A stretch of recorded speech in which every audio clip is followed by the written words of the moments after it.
एक घटना के आधार पर जो परिस्थितियां हैं देश की संसद में, आ रही हूं सर, अमित शाह ने खुद इस पर जवाब दिया और उन्होंने गलत पहचान की बात खुद कबूली, जांच के आदेश दे दिए गए हैं। अब आप सेना पर पूरा हमला बोलना चाहते हैं कि एफ्स्पा हटा दिया जाए। देखिए अंजना जी, सबसे पहले तो मैं खंडन करता हूं कि जो घटना हुई जिसमें अंदर 14 कोल माइनर्स मारे गए, ये एक आम साधारण घटना नहीं है, एक बारबरिक किलिंग, एक मास मर्डर है। मेरे कंडोलेंसेस है उनकी फैमिली के साथ, जिस परिवारों ने अपने घर वालों को खो दिया उनके साथ। मगर देखने की बात यह कि जब तक एफ्स्पा रहेगा वहाँ पर नॉर्थ ईस्ट के अंदर कभी भी अमन और शांति नहीं बनेगी। उनको वास्ट पावर्स दे दिए गए। अब इतने ट्रेंड अगर ये लोग हैं तो क्या इनको सिविलियंस के अंदर और सेपरेटिस्ट के अंदर फर्क नहीं मालूम था?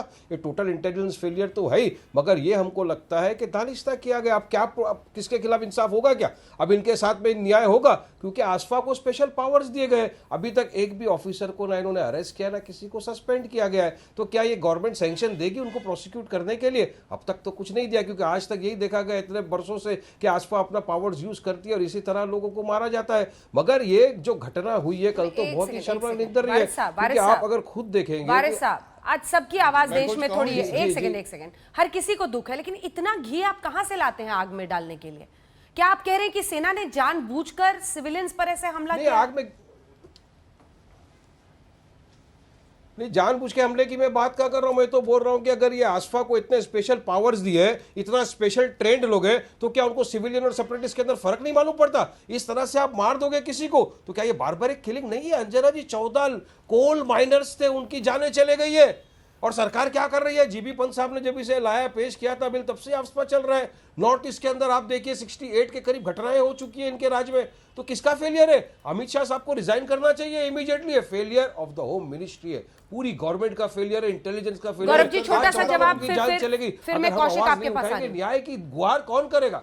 न्याय का ठीक है डॉक्टर अजय, एफ्स्पा पे जरा आपका भी स्टैंड डाल दिया अभी तक सरकार ने। ठीक है मिस्टर वारिस पठान, रिपील करिए डॉक्टर अजय, एफ्स्पा पर कांग्रेस पार्टी का क्या कहना है? अभी उन्होंने बताया कि इतने दशकों तक तो आपकी शासन में वहां पर रहा।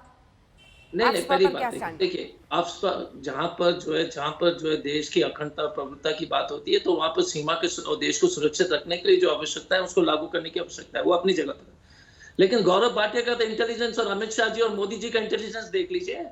एफआईआर सेना के ऊपर करते हैं इनके सरकार, इनके समर्थन के सरकार नागालैंड में। इंटेलिजेंस इनका देख लीजिए गौरव भाटिया जी का। एफआईआर नागालैंड सरकार कर रही है आर्मी के ऊपर, लेकिन ये अभी देशभक्ति का गाना गा रहे हैं टीवी चैनल में। एफ्स्पा को हटाने के लिए इनके सरकार है मेघालय में, कॉनराड सांगमा, ये बोल रहे हटाने के लिए, लेकिन ये जो है ढोंगी राष्ट्रवाद के जो अनुयायी है भाषण देते रहते हैं टीवी चैनल में। रियो जी जो है, जो नागालैंड के सीएम है, इनके समर्थन पे वहां पर सीएम है, वो बोल रहे हैं, लेकिन गाना गा रहे हैं ढोंगी राष्ट्रवादी फिर से टीवी चैनल में आकर अपने जो है गाना गाते हैं। आप देख लीजिए ना कि इनके जो है डबल स्टैंडर्ड देख लीजिए कि टीवी चैनल में कुछ इनके जो है चीफ मिनिस्टर मेघालय के कॉनराड सांगमा, इनके समर्थन में है रियो जी, वो बोल रहे हटाने के लिए। एसआईटी का गठन जो है नागालैंड सरकार कर रही है, बोलते कि हमने एसआईटी कर दिया है। एफआईआर नागालैंड की पुलिस कर रही है सेना के ऊपर, और ये लोग जो है यहाँ पर गाना गाने लगे और हमको राष्ट्रवाद सिखाने के लिए पहुंच गए आप। इंटेलिजेंस की कमी तो इनके प्रवक्ता और अमित शाह और मोदी जी को है, और कोई नैतिकता नहीं है कि सरकार हटाने के लिए राजस्थान जाते गृह मंत्री घटना होने के बाद और बोलते हमको बोल रहे नैतिकता के बारे में और इंटेलिजेंस के बारे में कि जो है 14 लोग मारे गए और राजस्थान चले गए अमित शाह। दो मुहा रवैया क्यों है गौरव जी? इसके बाद कौशिक में आ रही हूं आपके पास। दो मुहा रवैया क्यों है? नागालैंड मेघालय दोनों के सीएम बोल रहे हैं ना। उत्तर देता हूं कांग्रेस पार्टी के प्रवक्ता। हाँ मैं बताता हूँ। सबसे पहले तो एआईएमआईएम के प्रवक्ता कह रहे थे कि इनको फर्क नहीं पता उग्रवादियों में और सिविलियंस में। अरे आपको फर्क पता है आतंकियों में और हमारे नागरिकों में, क्योंकि आप तो लाशों पे राजनीति करने के लिए ही जाने जाते हैं। आपको याद है ओवैसी जी ने जो आतंकी थे उनको कहा था विधिक सहायता दूंगा। आपको ये समझ में आता है? मैंने आपको उदाहरण दिया कि जब से एनडीए भाजपा की सरकार आई है, मिजोरम, त्रिपुरा और मेघालय 3 ऐसे प्रदेश हैं जहां से एफ्स्पा हटाई गई है, क्योंकि वो डिस्टर्ब्ड एरिया थे, लेकिन उनको बेहतर बनाया हमारी सरकार ने। अब मैं कांग्रेस पार्टी पे आता हूँ।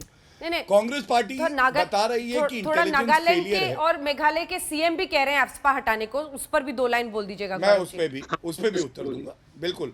अंजना जी ज़रूर बोलूँगा, लेकिन इनकी बात का पहले उत्तर दे दूँ।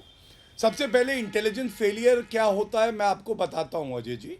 इंटेलिजेंस फेलियर, आप सर्वोच्च न्यायालय का जजमेंट पढ़िएगा। मणिपुर में यूपीए के शासन में 1528 के आसपास एनकाउंटर हुए थे, एक्सेसिव यूज ऑफ फोर्स, और आपकी सरकार थी, कुछ नहीं कर पाई थी। इसमें कटौती आई, कमी आई, तो हमारी सरकार ने सुनिश्चित किया।